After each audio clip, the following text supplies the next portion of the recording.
What's up, everyone? This is Tim coming back at you with another Yes, No, Maybe or So for Monday Night Raw from August 2nd.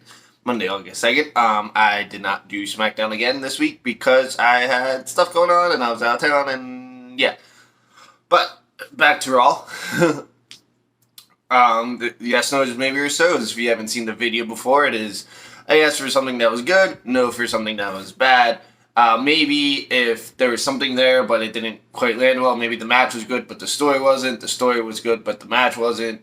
So on and so forth. Maybe they're hinting at something, but didn't quite get to that spot. And then there's so, which means it happened. Nothing. It didn't do anything for anyone. It didn't advance any storyline or anything. It just kind of happened. So that's how I go by each match and each segment and give it one of those four things. Unless it's super short. There's a couple of them in this video where it's a little too short for me to grade, so I had to say, moving on. So I'm breaking my own rules. So, alright, we start off with a Bobby Lashley and MVP promo. Basically, MVP says Goldberg is a Hall of Famer and a legend, and is capable of beating almost any man, but Lashley isn't any man. Lashley is the almighty. Crowd starts chanting Goldberg, and then Goldberg comes out. He interrupts, and his son is in the front row, gives him a little fist pump. Right? Says Lashley should be worried to lose his championship. At this point, we want Riot chants started. So if you don't know about that, Bray Wyatt has been released. I'm not going to get into why or how or what's going on because I honestly don't know anything besides the fact that he got released. So they start chanting, "We want Riot." This is the Chicago crowd that will come into play later. He says he lives by the spear and Lashley will die by the spear. Then he walks off, past his son, back into Gorilla. MVP gets his son face, starts trash talking a little bit. Lashley's in the ring showing off his belt. Goldberg comes back out, spears MVP, and takes his son to the back. So that was the opening segment. It gets a yes. It wasn't the best segment in the world. I'll be honest, but it was a decent promo from both MVP and Goldberg, and now you have his son involved, so maybe the son's going to be a little different storyline than just Goldberg comes in, spear, match over in a minute and a half. Maybe his son is going to be a little more involved, So, might be a slightly different Goldberg story than we've heard in the past, but knowing Goldberg, he's probably only going to go about a minute to 2 minutes. Then we move on to our first match of the night, which is Drew McIntyre versus Veer and Shanky. Dude's name is Shanky. Sounds like a prison name. I don't know. Drew McIntyre does the sword thing, puts it into the fake stone, starts to walk halfway down the ramp. He turns back around, it grabs the sword, and walks to the ring with the sword. Veer stalls off and Shanky, and they're doing a little back and forth with McIntyre. CM Punk chants start in the middle of this match. McIntyre gets control, ends up setting up for a Claymore. Shanky grabs his foot, so Veer's in the corner getting ready to be kicked. His head about to be kicked off.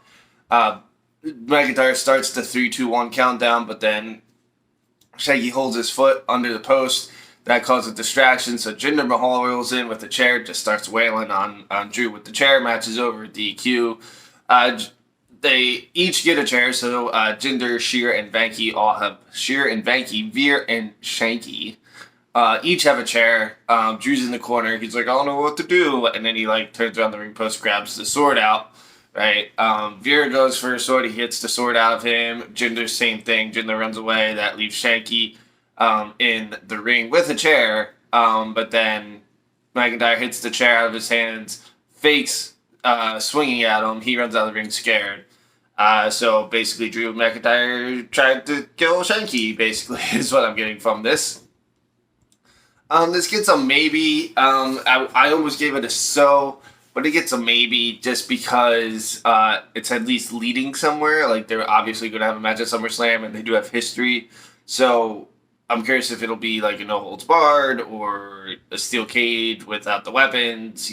So it's there, but I'm not really excited for it. So it is, leading somewhere. It's just not doing a great job of getting me into the story.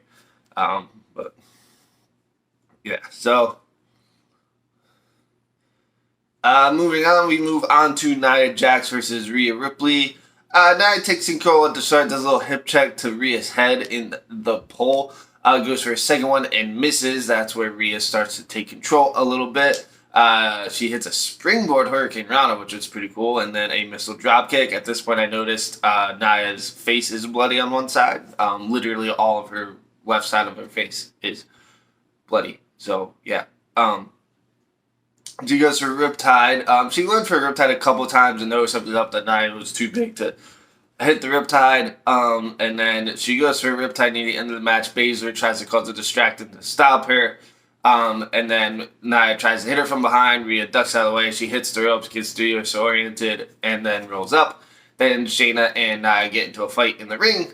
Shayna takes off her jacket. Looks like she's about to throw down, and then she just decides to walk off. Nia's in the ring like, hey, what's going on here? Then Rhea comes in, super kicks Nia in the face, hits a Riptide, and stands still at the end of the segment.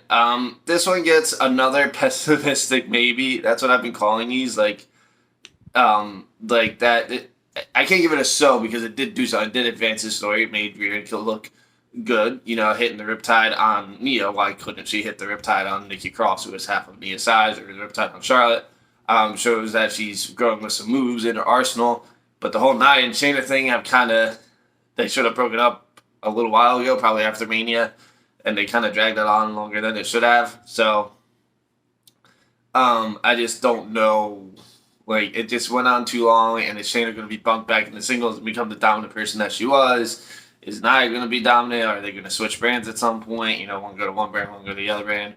And again, I'm not really interested in that story with them. So, they're not doing a great job of reeling me in with that storyline. I'd much rather have seen Rhea just beat up somebody else. I know there's not too many women jobbers on the roster, but beat up somebody else to show that she's in. And I wanted to see her involved more with the title scene. We will get to that at the end, but so it is a maybe, but it's not an excited maybe. We get to our next match. A lot of match I've noticed the past few weeks. There's been a lot less backstage segments. There used to be like 2 or 3 backstage segments in a row. Now they're really cutting it down. Mace and T-Boy versus Mansoor and Ali. Ali is the hometown boy from Chicago. Actually forgot he was from Chicago. So Ali chance to start off the match. They both hit him. Mace hits him off the apron, and then T-Bar hits him all, clothesline him on the outside, kind of keeping him away from Mansoor for a little while. You can tell him to be in the match. Mansoor's excited, but Ali's like, you gotta stay focused. Mansoor's like, hey, we got a good tag team. Ali eventually hits a hot tag. They hit double suicide dives, one to either side of the ring. Tornado DDT on the ropes. Mansoor sets up T-Bar for 450. T-Bar kind of kicks out of it, hits Mansoor into the ropes where Ali was. Ali falls, and then Mansoor's like, well, I'm going to hit a top rope move instead. That's when Mace comes in, hits him off the top rope, and then he actually hit a really nasty move. He went back and his head hit the ring post. I don't know if he was supposed to do that. Not the ring post, the turnbuckle, but I don't know if he was supposed to do that or if he just did it by accident, but hope he's okay. It looked like he was fine. It didn't look like anything serious, but T-Bar hits the spinning big boot for the win. This one gets a no. It's 50-50 booking, which there's too much of. And there's also it's just like neither team is being built. Neither team is being built up. Like Mace and T-Bar obviously aren't a team anymore. They're not part of Retribution anymore. If you want to push them as a tag team, you should have had them starting winning weeks and weeks ago and going through the tag team division. And Mansoor and Ali is an interesting story because Ali's kind of like, hey, you got to stay focused in the tournament. And Mansoor's like, well, I'm too excited to do that. So there's something there. They're just not doing anything with it. They're, going back and forth. And next week we're probably going to get the same match as a rubber match. And it's just not going to go anywhere. So, get to know. It just gets to know. There's a post-match beatdown. Ali kicks Mansoor out of the ring to kind of avoid him getting beat down, and he takes a double choke slam, but didn't really affect my grade. I just said no. Then we get a Charlotte promo in the ring. She talks about Simone Biles a little bit. Some people were mad about this. Once I heard the promo, I wasn't too upset about it. She said Simone Biles withdrew from events from the Olympic for mental health. And Charlotte basically said, because Simone Biles is one of the best in the world, that there was a lot of pressure. And Charlotte basically said the same thing about her. So she kind of twisted it back onto her. She didn't really hate on Simone Biles, like I heard some people say. She basically said, "I'm the best in the world. I'm the most decorated woman in this business. I've done this. I've done that."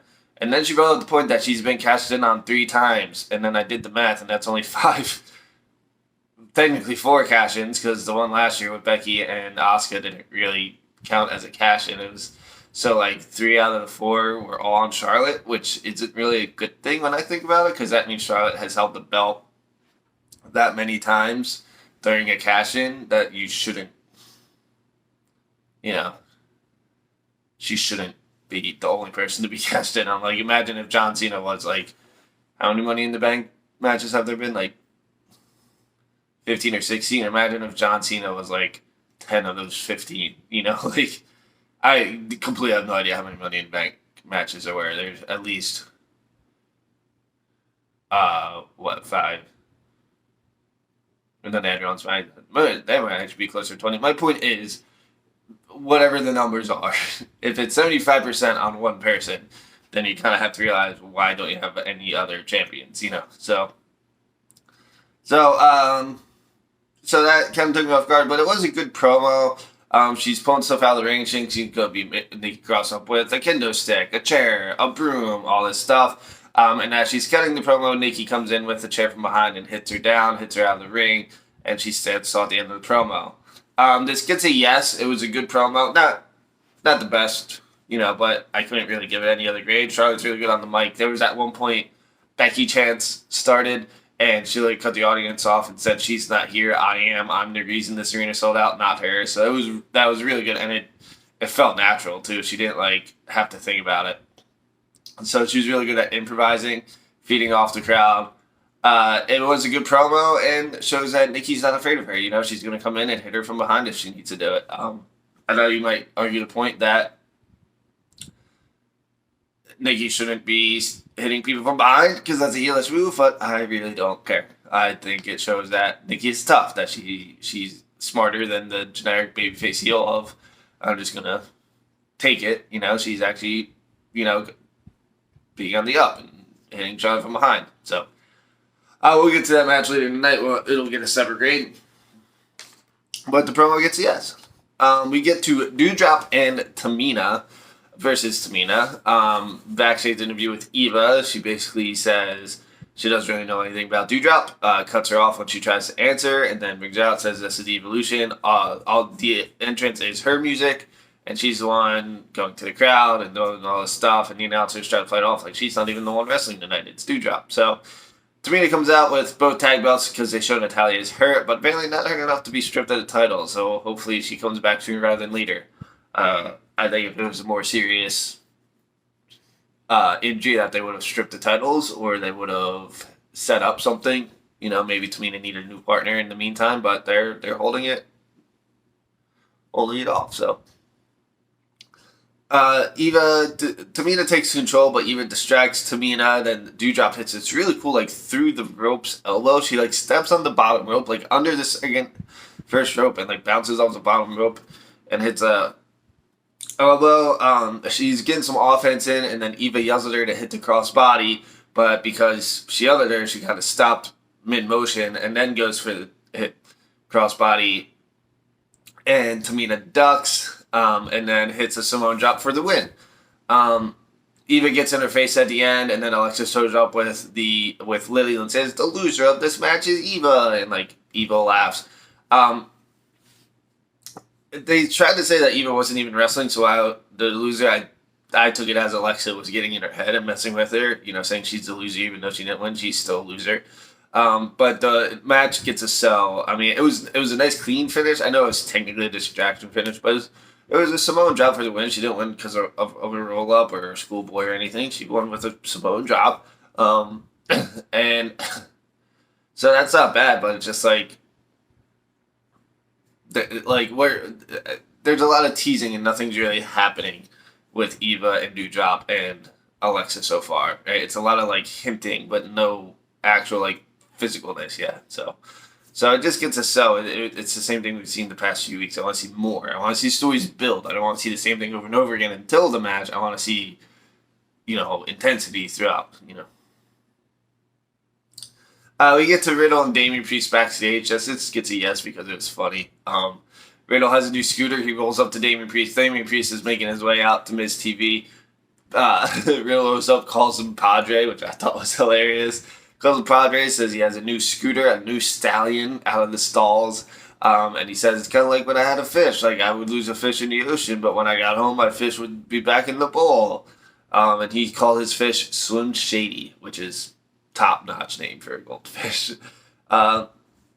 Priest basically says like he's gonna put Morrison in a wheelchair just like Miz, and then they walk off. I wouldn't usually give something this short a grade, but Riddle just cracks me up. I don't know if it's him or a writer, but the lines he says are amazing. Then we get to Miz TV. CM Punk chants start. Miz is doing the whole spiel. Priest comes out, questions Miz his injury. Questions his injury, saying nobody really knows what's wrong with him. Maybe is it an injury? It's an injury to something else, like his penis. So yeah, he hints that his manhood's in trouble. Morrison interrupts and says the kids want to grow up to be half as cool as Miz and Morrison, America's most wanted. Priest says Johnny's just a sidekick, and Miz uses people to get ahead. They try to stop him, but Miz goes to squirt him, but Priest puts his hand over the squirter, and then beats down Morrison, kicks him out of the ring. Sheamus comes in, attacks Damian Priest, and then Ricochet comes out and thwarts him. So, actually, this happens. Okay, so backtrack.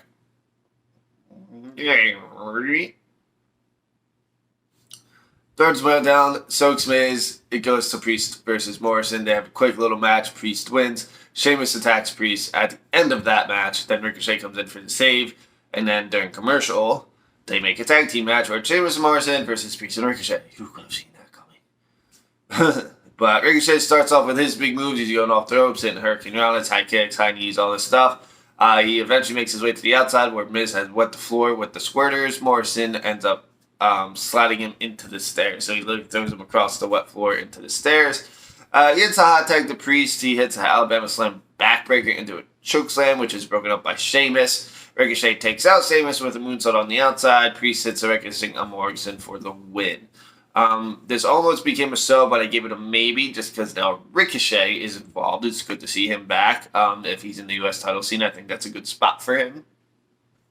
I wouldn't mind seeing Priest win the U.S. title either at one point, but I think maybe they'll probably have a match at SummerSlam for the title. It'll probably be Priest versus Sheamus, but maybe Ricochet's in the corner and John Morrison's in the other corner. Maybe they have a four-way for the match. I don't really. So there is stuff like a few different ways you can go that all make sense. But it wasn't really exciting. The matches were short and quick and predictable. So, and both wins. You would think that maybe the first match ended in a DQ or distraction, and then they went to a tag team match, or the heels won one and the faces won the other. But no, Priest won both. So backstage with Lashley and MVP. MVP's selling his stomach being injured. He's trying to talk for Ashley, but he can't. So Lashley basically just says he's accepted Goldberg's challenge. That's all it is. I'm not going to give it a grade. He literally just said, "I'll find you at SummerSlam." So we go to Riddle versus Omos. Riddle tries for a sneak sleeper pre-match, trying to get him down before the match. Omos just throws him off. Riddle gets a flurry in, but Omos destroys him. He hits him throws him over into the timekeeper spot, and then hits him out of the ring again. 2 close countouts. Riddle hits 3 knees to the jaw, but Omos clothesline him.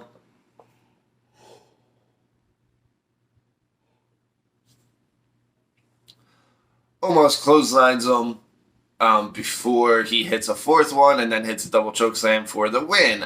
This gets a maybe. It was fine. Riddle is definitely it's definitely leading to Randy Orton coming back, and chances are at SummerSlam it's going to be him and Randy Orton versus AJ Styles and Omos for the tag titles, which might lead to a breakup of RK Bro this quickly. This is one of those things where they're kind of in a corner because you don't want to have Omos lose so quickly. And he didn't lose the singles match, which is good. But you also don't want to break up RK Bro so quickly. So I'm curious where they're going to go with that or how they're going to play it out. But I definitely think Orton's going to return like next week or the week after and be there right before SummerSlam. Well, we go to Alexa's Playground. Says Lily has been torturing people for years, and she starts listing people like the Zodiac Killer and Jack the Ripper, and I'm just like, okay. Dewdrop then attacks her from behind, hits her off her swing set. Eva comes in, trash talks Lily, saying she's even uglier in person, even though she's already seen her in person. But even uglier in person. And then they leave. Alexa's on the ground. Lily is on the back, and they do a close-up of Lily, and Lily does the Undertaker sit-up. Basically just stands up by herself. So I don't really know where this is going either. Is it going to be Alexa versus Eva at SummerSlam, which is kind of a weird match? Is Lily going to be possessed? Is it Alexa and Lily versus Dewdrop and Eva? Is Eva going to get possessed? I don't know. I mean, it's a maybe because Alexa's acting is great. And it's actually like finally leading somewhere. It's like Eva and Dewdrop decide to fight back, but yeah. So Karrion Kross, he's Karrion Kross versus Don't You Forget About Keith Lee for the second time in 2 weeks.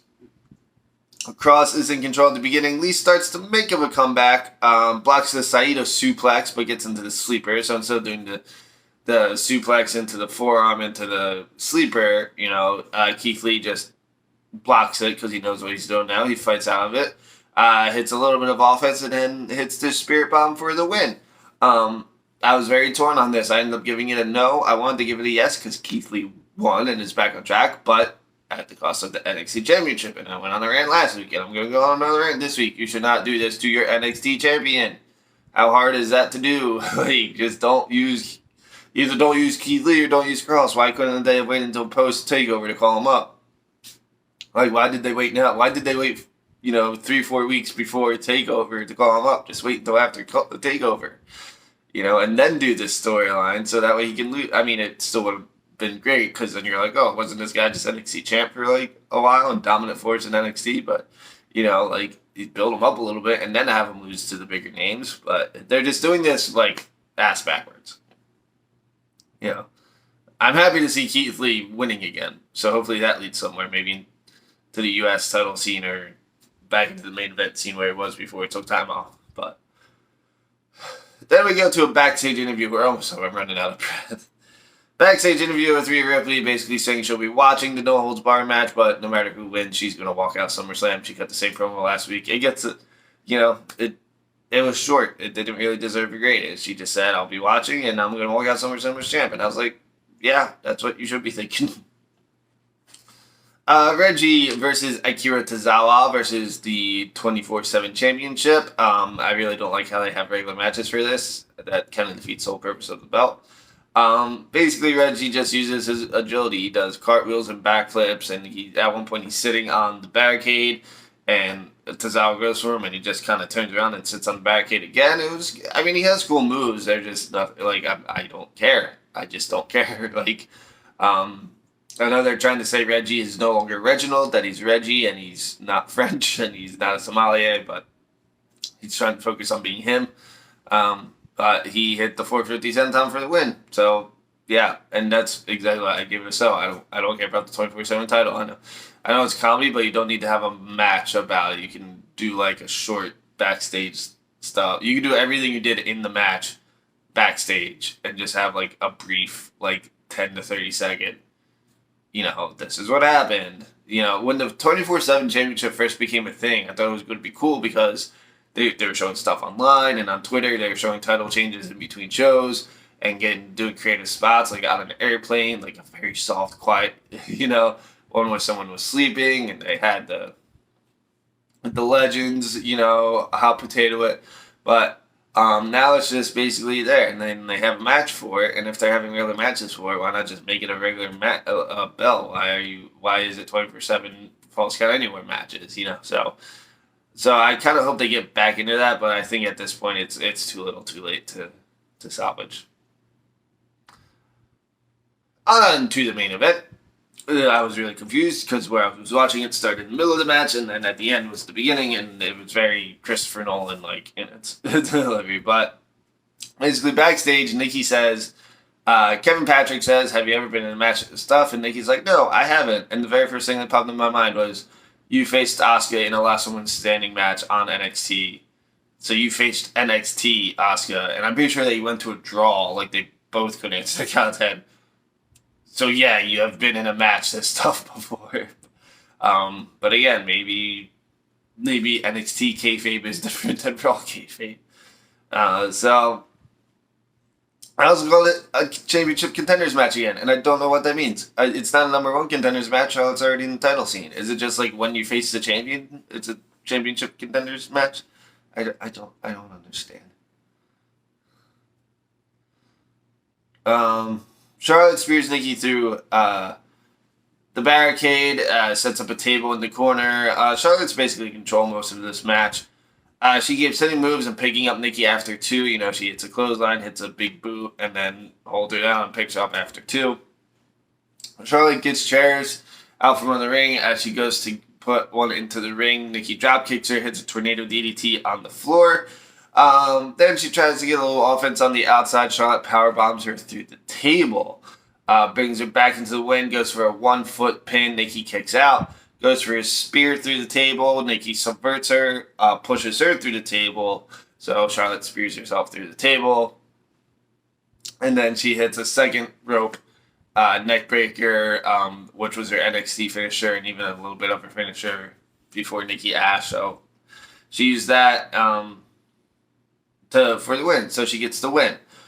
This gets a yes with a caveat. It was a good match. It was a solid match. It was a solid 20-minute match to end the Raw. Two women, main eventing, and there wasn't any interference or questionable decisions. I just wish Nikki, one, got more offense in, and two, got more hardcore offense in. I wish maybe she hit her finisher on the remnants of the broken table or a chair or, did something first. She didn't really use a lot of offense.